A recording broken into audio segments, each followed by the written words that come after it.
السلام علیکم ورحمۃ اللہ وبرکاتہ۔ آج ہم سورۃ کہف کی آیت مبارکہ کو تفسیر کے ساتھ لیکن مختصر تفسیر کے ساتھ سمجھیں گے۔ آیت مبارکہ 15۔ بسم اللہ الرحمن الرحیم۔ ہؤلاء، یہ لوگ، ہؤلاء یہ لوگ، قوم اتخذوا ہماری قوم کے لوگ۔ یہاں پہ یہ اصحاب کہف ہیں، وہ اپنی قوم کے بارے میں بات کر رہے ہیں کہ ہماری قوم کے لوگ ہیں جو ہے قوم اتخذوا من دونہ الہ، ہمارے ہم وطن اتخذوا کس طرح سے انہوں نے بنا لیا اللہ کے سوا کوئی اور معبود، یعنی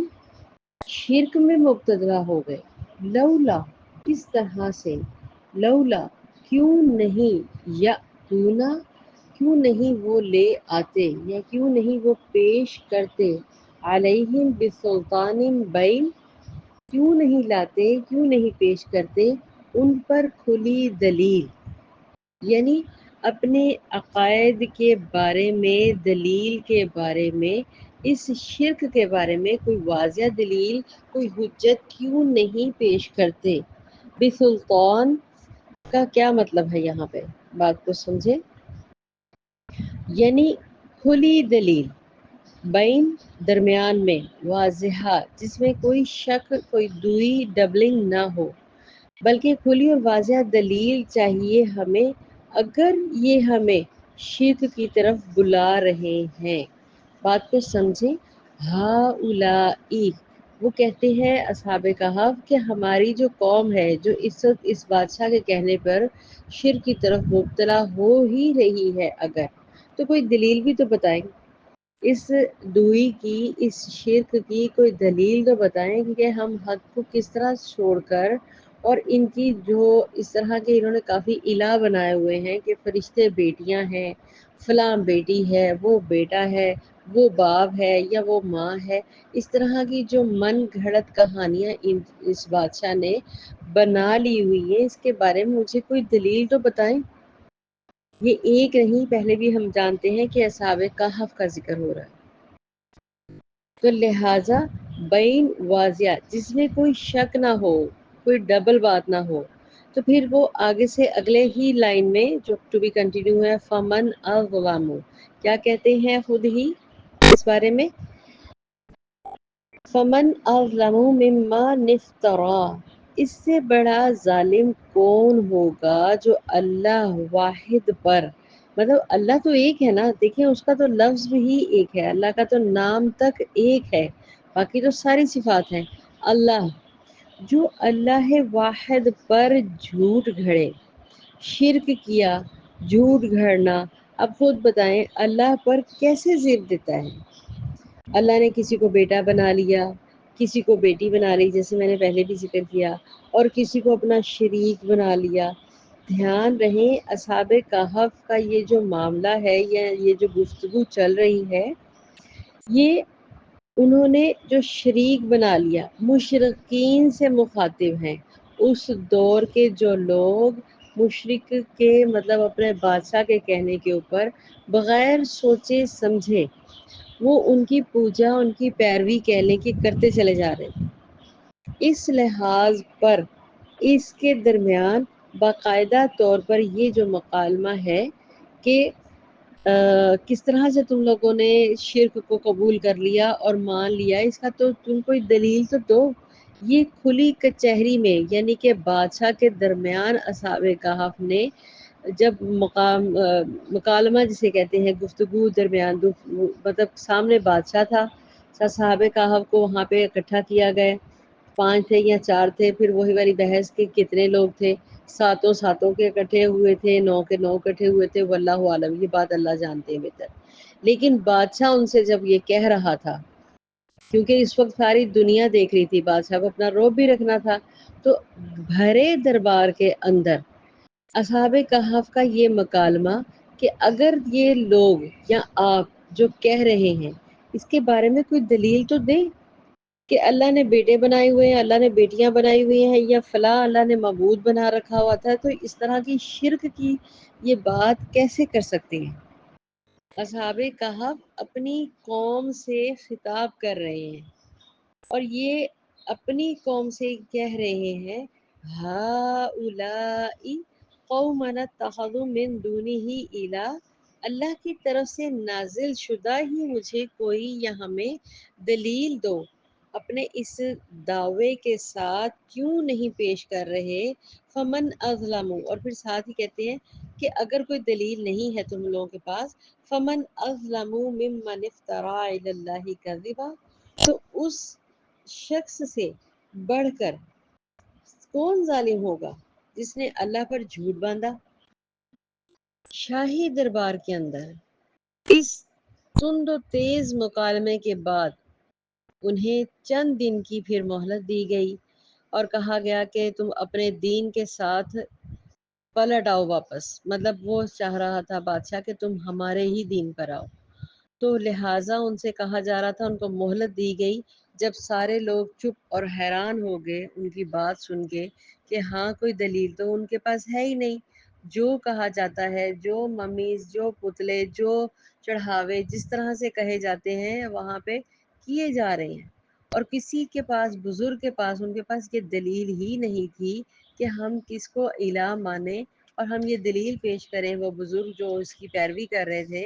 تو اس کے بعد بادشاہ نے کیا کیا، اپنا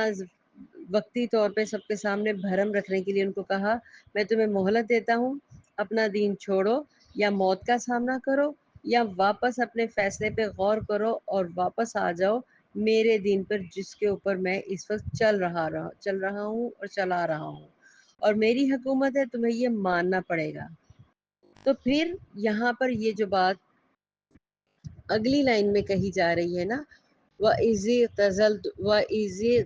اعْتَزَلْتُمُوهُمْ، اور اس کے بعد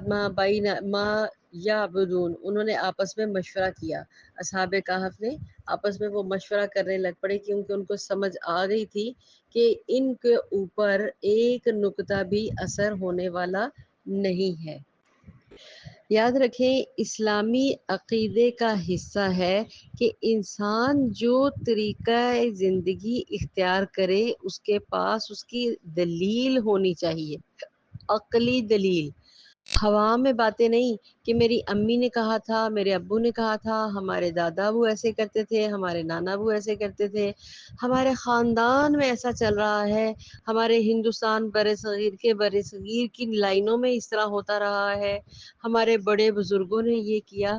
ایک لمحے کے لیے سوچیں کہ کیا آج بھی 40ویں ختم 10ویں ہم اپنے بزرگوں کو اور بڑوں کو دیکھ کے کرتے ہیں؟ فلاں بزرگوں میں فلانا کی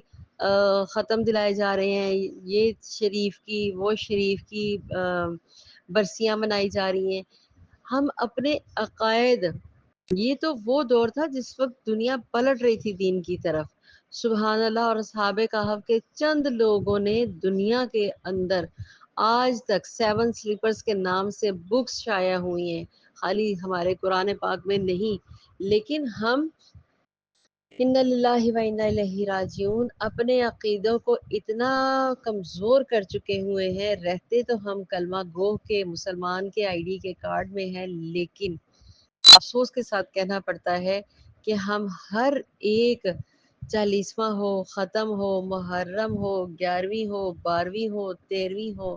ختم ختم ختم 40واں برسیاں یہ منانے میں ہم لوگ اپنے فور فادرز کو فالو کرتے ہیں، اپنے بڑوں کو فالو کرتے ہیں۔ ہم اتنا کانسیپٹ غلط رکھتے ہیں کہ روحیں آتی ہیں، جبکہ دین ہمیں بتا چکا ہوا ہے کہ یہاں سے پلٹ کر جانے کے بعد کچھ نہیں واپس آتا،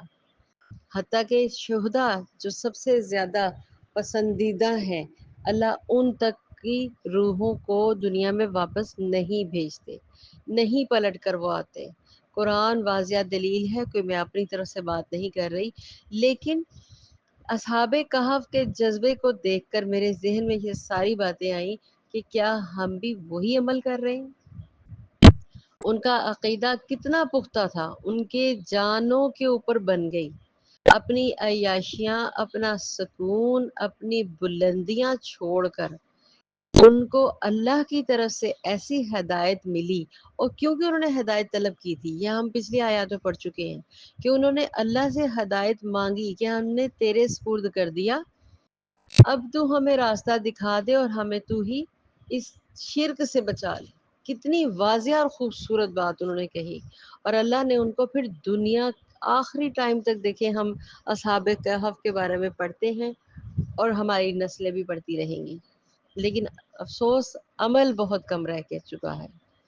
فمن ازلم ممن افترا علی اللہ کذبا، لہٰذا اصحاب کہف اور ان کی قوم کے درمیان، لوگوں کے درمیان مدتوں یہ بحث جاری رکھی، ابھی تک یہ بحث جاری ہے کہ انہوں نے اپنے بڑوں کی باتوں کو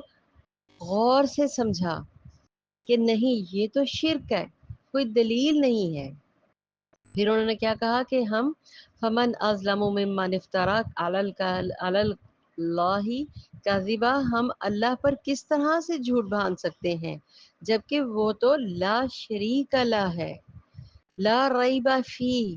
اور اس کی دلیل ہمارا قرآن ہے جس میں کوئی شک نہیں ہے۔ پہلی الف لام میم کی آیت میں قربان جاؤں جب سے پڑھی ہے میرے ذہن سے وہ اترتی ہی نہیں ہے کہ اس میں جب آپ کو شک ہے، آپ کو ڈاؤٹس ہیں، تو آپ کیا پڑھ رہے ہیں؟ آپ تو پھر بے دلیل پڑھ رہے ہیں۔ اور ان کا لیول چیک کریں، اللہ اکبر کبیرہ، کہ کس طرح سے انہوں نے اپنے بادشاہ تک سے بغاوت نہیں کی بلکہ دلیل پر بغاوت کی، حق کے ساتھ بغاوت کی۔ کیوں؟ حق کو سامنے رکھ کر چیلنج کرنا ہی مسلمان کا شیوا ہے، یہ نہیں کہ بس میں نے جان دے دی اور یہ دے دی اور دلیل کچھ بھی نہیں ہوا میں۔ یہ دلیل کے بغیر قرآن نہیں چلتا۔ ہمارا اسلام ہر بات پر آپ کو ثبوت اور دلیل اور واضح بات بتائے گا۔ جن کا ایمان قرآن پر ہے، جن کا ایمان اللہ پر ہے، جن کا ایمان پیغمبروں پر ہے، پیغمبروں کی بات پر ہے، وہ اس واضح دلیل کو بہترین سمجھ رہے ہیں۔ الحمدللہ رب العالمین، ہم سب جانتے ہیں، شکر الحمدللہ، صرف کمزوری ہے تو ہمارے ماننے میں کمزوری ہے، اور عمل میں تو بے انتہا کمزوری ہے۔ اللہ رب العزت ہمارے دلوں میں اصحاب کہف جیسی محبت، اخلاص اور وحدانیت پیدا کرے، اور ہم بھی حق اور سچ کے ساتھ چلنے والے کامیاب ہوں، دنیا میں بھی اور آخرت میں بھی، کیونکہ اللہ تعالیٰ اپنے پیاروں کو کبھی رسوا نہیں کرتا۔ اللہ تعالیٰ سے دعا ہے اللہ تعالیٰ کا ان بیشوں کو معاف فرمائے۔ میں چند الفاظ بولتی ہوں، میں زیادہ دلیل اس لیے نہیں بتاتی کیونکہ پھر وہ اپنی طرف سے گھڑنا یہ بھی گناہ ہے۔ السلام علیکم ورحمۃ اللہ وبرکاتہ۔